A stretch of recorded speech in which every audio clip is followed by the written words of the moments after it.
Hello and welcome to this episode of Understanding the Supernatural, where today we'll be talking about witches, pagans and the past.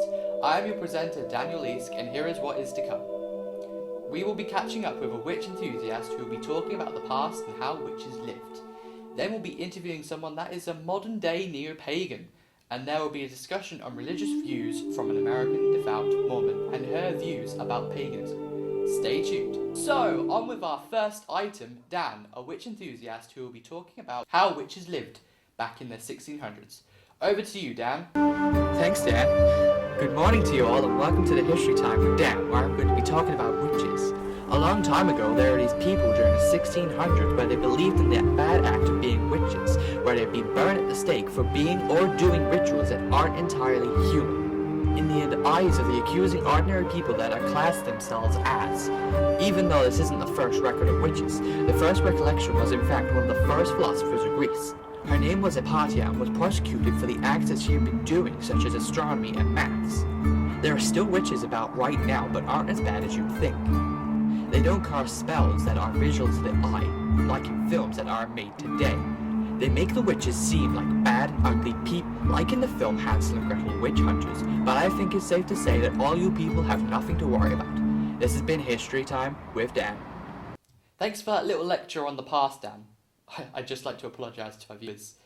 I didn't think it would be so nerdy. Anyway, on to our second segment. A few days ago, I interviewed a modern-day witch by the name of Megan. Thank you, Dan. Don't worry, people, my interview isn't going to be nerdy. Anyway, back to the subject in hand, where I'll be interviewing a present-day witch. Here is the footage of... How do you describe yourself in a religious way? I would describe myself as a neo-pagan. What is a neo-pagan? Neo-pagan is the combination of two religions, which is Wiccan and paganism, and then brought into the modern day because they're quite old religions. Do you have a daily ritual? I wouldn't say that it affects my life in a daily way. I wouldn't say that I don't have shrines that I pray to every day or do specific things. It's just always in the back of my mind, really. I suppose this is a typical question for witches. Do you use spells or curses? Not very often nowadays. I used to a lot when I first got into the religion. I used to get bullied a lot, and a classic spell I would use would be a binding spell. And that works by getting a photo of the person that was bullying you or causing harm, and then getting a white or silver ribbon and wrapping it around while saying a chant. Who is your deity?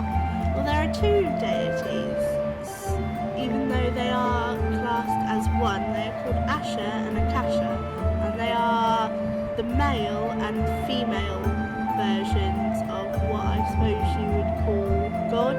What would you class your deity as? Well, obviously there's two, and what they are is, again, the male and female equivalent of what Christianity would call God.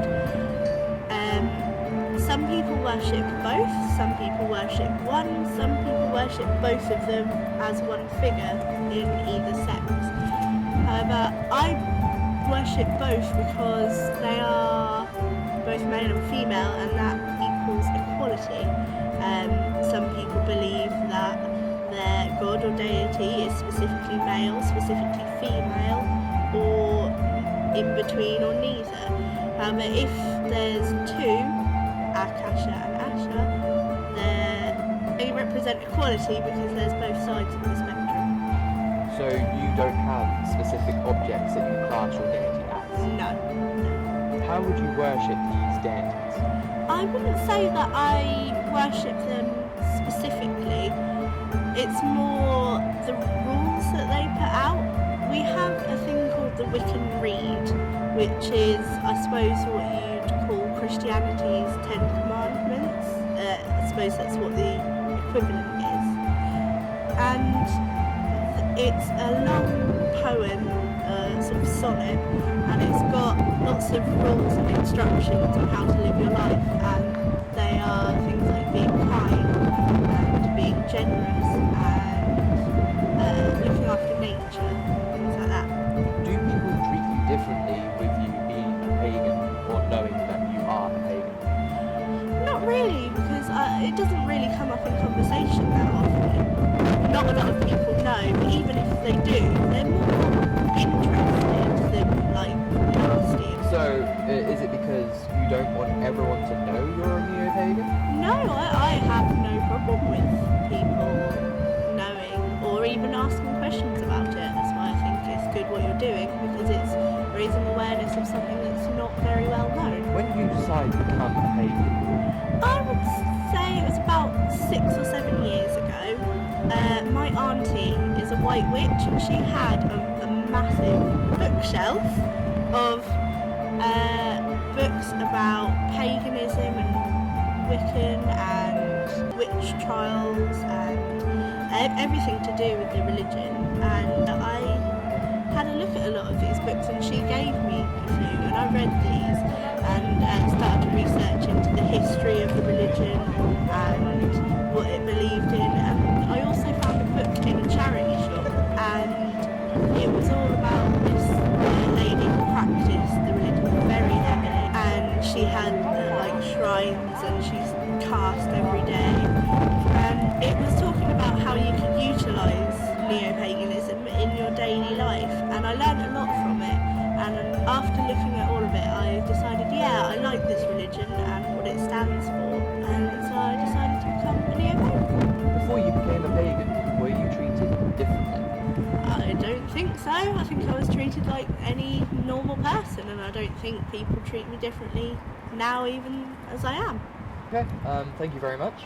Thank you. I will. So as you have seen, the lifestyles of present-day witches aren't too different from us. These differently religious people are all human beings after all. Now back to the studio.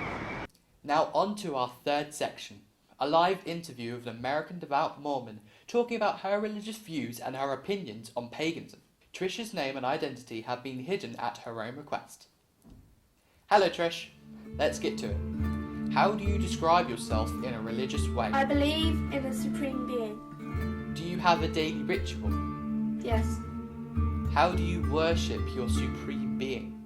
I pray at home and other places, and I don't think that one should have to worship in a church where many people go just to be seen. Who is your deity? The supreme being I'm referring to is God. Does your deity have another identity that you know of? Jehovah. Have you heard of paganism? I have in passing, but don't know what it is about for sure. Do you want me to explain it to you? Yes. Paganism is an act of witchcraft and is a religion that can curse or cast for good and evil. Upon hearing this, what do you think of it? I have no problem with them. I just care about my beliefs, and hopefully my spirit is going to go to heaven. Would you treat people differently knowing they are a different religion? I don't if I know, but most people here don't go around telling others what religion they are. Can you see a future where everyone can like pagans? I would hope everyone will be able to get along in the future. Thank you, Trish, for your view on paganism. People find subjects scary if they don't know a lot about it. As you've heard, this devout Norman didn't really care about the views that pagans had, even though they are different to her own views of the religious world. Thank you very much for watching Understanding Supernatural's Witches, Pagans and the Past. Thank you, and good night.